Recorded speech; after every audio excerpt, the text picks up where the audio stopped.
Halo teman-teman semua, perkenalkan, saya Srifah Lubis dari jurusan Agribisnis. Di video ini kita akan membahas topik penting yang menjadi indikator keberhasilan dari budidaya tanaman kelapa sawit, yaitu produktivitas kelapa sawit. Indonesia dikenal sebagai salah satu produsen kelapa sawit terbesar di dunia. Tapi tahukah kamu bahwa luas lahan saja tidak cukup? Yang paling menentukan adalah seberapa produktif setiap pohon kelapa sawit menghasilkan tandan buah segar. Pada video ini, kita akan memaparkan hasil penelitian yang berjudul Analisis Faktor-Faktor yang Mempengaruhi Produktivitas Kelapa Sawit Pola Swadaya di Desa Tapung Jaya, Kabupaten Rokan Hulu. Desa Tapung Jaya merupakan desa yang terbentuk melalui program transmigrasi pemerintah pada tahun 1982, di mana masyarakat dari Pulau Jawa didatangkan untuk menetap dan mengelola lahan di wilayah ini. Saat itu, sistem yang digunakan adalah pola perkebunan inti rakyat atau PIR, di mana masyarakat dibina untuk mengembangkan perkebunan kelapa sawit bersama perusahaan inti. Seiring berjalannya waktu, sebagian masyarakat mulai mengelola lahan secara mandiri yang dikenal dengan pola swadaya. Namun tantangan dalam meningkatkan produktivitas masih cukup besar, terutama dari segi teknis budidaya, ekonomi, dan akses terhadap sarana produksi. Lahan perkebunan kelapa sawit swadaya di Desa Tapung Jaya umumnya terdiri atas tanah mineral dan juga tanah gambut. Pada penelitian ini, seluruh responden mengelola kebun kelapa sawit pada tanah mineral. Umur tanaman kelapa sawit di daerah penelitian cenderung didominasi oleh tanaman tua. Sebanyak 22 orang pekebun mengelola tanaman kelapa sawit yang sudah berumur 21 hingga 25 tahun. Produktivitas tanaman kelapa sawit mulai mengalami penurunan ketika usia tanaman mencapai lebih dari 25 tahun. Rata-rata frekuensi pemupukan yang dilakukan oleh pekebun adalah 2-3 kali dalam setahun. Pekebun juga menggunakan herbisida untuk mengendalikan gulma yang mengganggu. Proses aplikasinya dilakukan dengan menyemprot herbisida jenis Roundup. Rata-rata frekuensi adalah 2 kali dalam setahun untuk menjaga kebersihan area kebun dan mencegah persaingan hara dengan tanaman utama. Panen merupakan kegiatan akhir dari budidaya tanaman kelapa sawit. Biaya panen tergantung dari produksi yang diperoleh. Jika produksi panen kelapa sawit meningkat, maka biaya yang dikeluarkan untuk biaya panen semakin besar. Berdasarkan hasil penelitian, biaya panen yang diberikan oleh pekebun kelapa sawit berbeda-beda. Rata-rata biaya panen di Desa Tapung Jaya adalah Rp230 per kilo atau Rp230.000 per ton. Besar atau kecilnya biaya panen kelapa sawit tergantung dari tinggi batang kelapa sawit dan juga akses jalan kebun.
Untuk menganalisis faktor-faktor yang mempengaruhi produktivitas kelapa sawit di Desa Tapung Jaya, digunakan analisis regresi linear berganda dengan bantuan SPSS.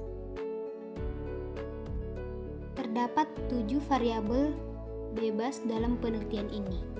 X1 yaitu variabel pupuk urea, X2 pupuk SP36, X3 pupuk KCl, X4 pupuk dolomit, X5 penggunaan herbisida, X6 tenaga kerja, dan variabel dummy atau D1 adalah penggunaan bibit.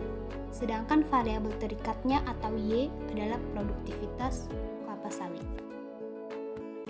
Untuk variabel X1 yaitu pupuk urea, Hasil penelitian menjelaskan bahwa koefisien regresi variabel pupuk urea diperoleh sebesar negatif 0,080, yang berarti setiap peningkatan pupuk urea sebesar 1% akan menurunkan produktivitas kelapa sawit sebesar 0,080% dan faktor lain dianggap konstan.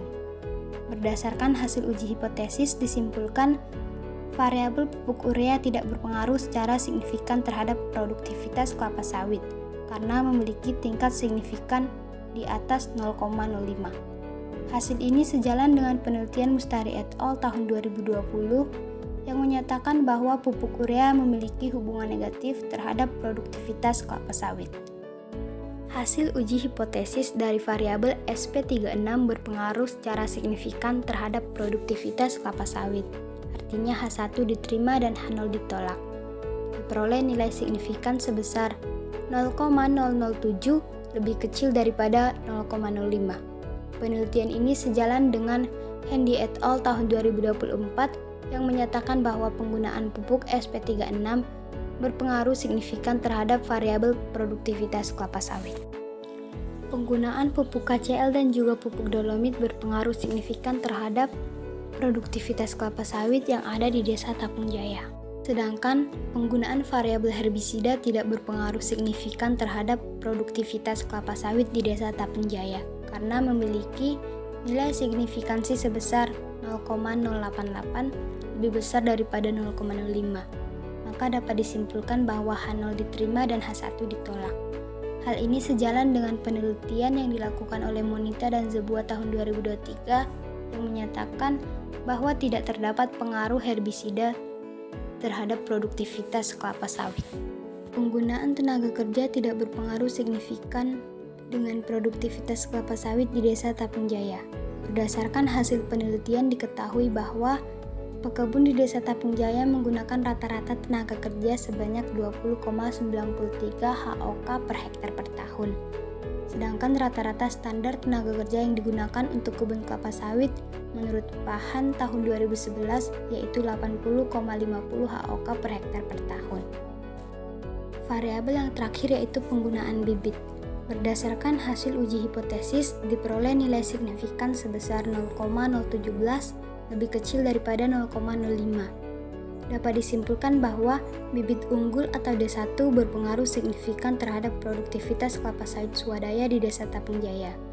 Hasil ini sejalan dengan penelitian yang dilakukan oleh Madani dan Wardati tahun 2023 yang menyatakan bahwa salah satu elemen penunjang yang berpengaruh signifikan terhadap produktivitas kelapa sawit adalah penggunaan bibit unggul.